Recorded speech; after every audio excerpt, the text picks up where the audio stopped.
In this video, I'll show you how to withdraw crypto from Trust Wallet to GCash. Since GCash doesn't support direct crypto deposits, the process involves converting your crypto to Philippine peso using a local exchange. First, choose a crypto exchange that supports PHP withdrawals to GCash. Popular options include Binance, Coin.ph, or PDAX.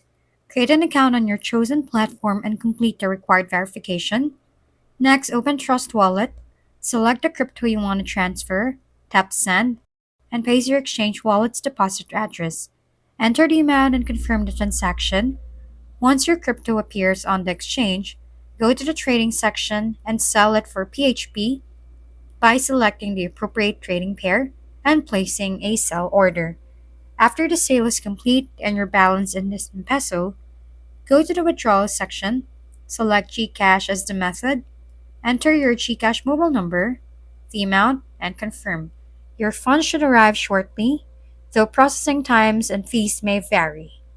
If we've been helpful, kindly give us a thumbs up, and don't forget to hit the subscribe and bell button for more contents.